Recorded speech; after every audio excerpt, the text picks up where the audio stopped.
بس ستاروں کا علم، وہ والا علم نہیں جو نجومیوں کے پاس ہوتا ہے، وہ الو بنانے کے علاوہ کچھ بھی نہیں کرتے. ستارے کیا کہتے ہیں؟ کچھ بھی نہیں کہتے ستارے. آپ کی ڈیٹ آف برتھ یہ ہے تو اس کے حساب سے آپ کا ستارہ، وہ پہلے ایک اخبار میں مضمون آیا کرتا تھا، آپ کا برج جو ہے وہ یہ ہے، آپ کا یہ ہے، آپ کا اسٹار یہ ہے، تو آپ یہ دیکھتے تھے آپ کا یہ ہفتہ کیسا رہے گا. اس میں جو پیش گوئیاں تھیں نا، امکان، آپ کا سفر کا امکان ہے، تھوڑا سا بھاری رہے گا، عجیب سی فضول قسم کی، تاکہ پکڑائی میں نہ آئے. اگر سیدھے سیدھے بولتے نا اس ہفتے آپ کی شادی ہو جائے گی، پھر نہیں ہوتی، آدمی پریشان ہوتا ہے، یار یہ کیا مذاق ہے، یا اس ہفتے تو شادی ہو ہی نہیں سکتی، پھر جن جن کی ہو گئی ہے وہ ٹینشن میں آتے ہیں کہ یار یہ تو جھوٹ بول رہے ہو. تو ایسی پیش گوئی یہ کرتے نہیں ہیں. امکان رہے گا، ایسے فضول قسم کی پیش گوئیاں کہ لوگ ویسے ہی وہم میں آ جائیں کہ کچھ تو ہے. اور وہ افسران بالا کی طرف سے کچھ تناؤ رہے گا. اب ہر آدمی کا کوئی نہ کوئی افسران بالا تو ہوتے ہی ہیں، کچھ نہ کچھ ٹینشن تو وہ، کوئی دنیا میں ایسا افسر دیکھا جو ٹینشن نہ دیتا ہو؟ تو کچھ تناؤ رہے گا، کچھ ریلیز، ٹھیک ہے نا، کچھ آپ کو وہ ٹینشن کم کرے گا. تو ظاہر ہے کبھی ٹینشن دے رہا ہوتا ہے، کبھی ٹینشن کم کر رہا ہوتا ہے. یہ چیزیں ناپی تو جا نہیں سکتی ہیں. فضول قسم کی بکواسات، اللہ بچائے. لوگ پڑھے ہوئے ہیں ان میں، بڑے بڑے پڑھے لکھے لوگ.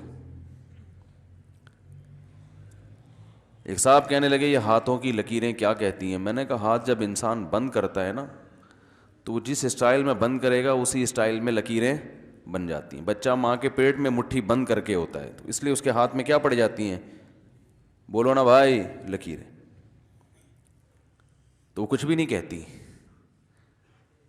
وہ جب آپ ان کو دیکھ کے کچھ مستقبل کا پلان کر رہے ہوتے ہو تو وہ یہ کہہ رہی ہوتی ہیں کہ تم سے بڑا بیوقوف میں نے دنیا میں کوئی نہیں دیکھا. یہ ہاتھوں کی لکیروں کا پیغام ہے ہر احمق اور بیوقوف کے لیے کہ جو ان پہ غور کر رہا ہوتا ہے نا. بچپن میں ہمیں بچے کہتے تھے یوں ملاؤ، تو اگر یہ بے مکمل بن رہا ہے تو پھر تو رپورٹ صحیح ہے.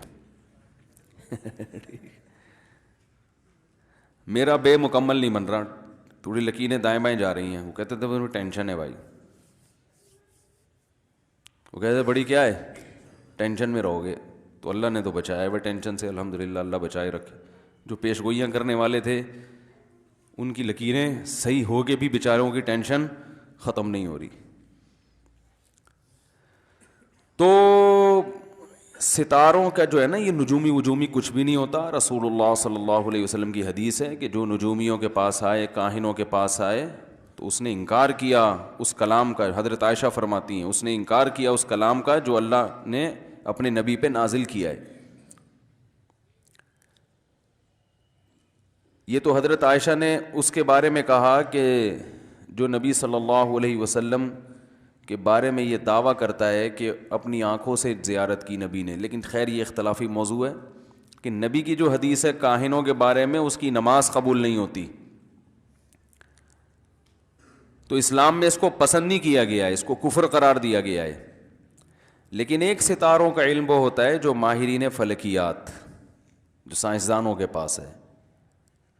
وہ ستاروں کے وجود سے، ان کی ڈائریکشن سے اندازہ لگاتے ہیں کہ کدھر ہے، کدھر جانا ہے، سفر کدھر کرنا ہے. تو یہ آج بھی ہوتا ہے. بحری جہاز کے کپتان کے پاس یہ علم ہوتا ہے، وہ گائیڈ کرتا رہتا ہے. اب تو کیلکولیشن ہو گئی ہے، سب کچھ کمپیوٹرائز ہو گیا ہے، لیکن پہلے ایسا ہوتا تھا. اب دیکھیں سمندر میں تھوڑی سی دیر آپ آگے جا سفر کریں تو بالکل انسان اندھا ہو جاتا ہے سمندر میں، اسے بالکل پتہ نہیں چلتا کہ کہاں جانا ہے. صحرا میں بھی ایسا ہی ہے. صحرا میں آپ نکلیں تو علامتیں ختم، اب نہیں پتہ کہاں جانا ہے. ذرا سی ڈائریکشن آپ کی چینج ہوئی تو آپ کہیں کے کہیں نکل جاؤ گے. دیکھیں ہم قبلے کی طرف رخ کر کے نماز پڑھتے ہیں، اگر تھوڑا سا دائیں ہو گئے تو یہ قبلے سے تھوڑا سا دائیں تھوڑی ہوگا. جب وہاں پہنچے گی یہ لکیر ہماری تو پتہ نہیں کون سے ملک میں جا رہی ہوگی. لیکن نماز میں تو اس کو قبول کر لیا گیا ہے کہ اب پورا پھٹا لے کے تھوڑی تم نماز میں کھڑے ہوگے, تھوڑا سا دائیں بائیں ضرورت کی وجہ سے. لیکن جب آپ سفر کرنا شروع کرتے ہو تو بالکل اس میں ایکوریسی ہونی چاہیے, ایک دم ناک کی سیدھ میں, اور یہ بھی ضروری ہے کہ ناک بھی سیدھی ہو, تو پھر ہی تو ناک کی سیدھ میں جائے گا نا. تو پہلے زمانے میں جب سفر ہوتا تھا تو ستاروں کو دیکھ کے, یہ سریا ستارہ ہے, یہ سہیل ہے, یہ لوگ ایسے بتاتے تھے یہ تمہارے دائیں کندھے پہ رہنا چاہیے, ٹھیک ہے نا, تو اس کو دائیں کندھے پہ اتنے زاویے سے رکھ کے سفر کرو گے تو فلاں ملک پہنچ جاؤ گے. بڑا ان کی کیلکولیشن ہوتی تھی کس موسم میں یہ ستارہ کہاں ہوگا تو ڈائریکشن کتنی چینج کرنی, اور بالکل صحیح سمت میں پہنچتے تھے وہ لوگ.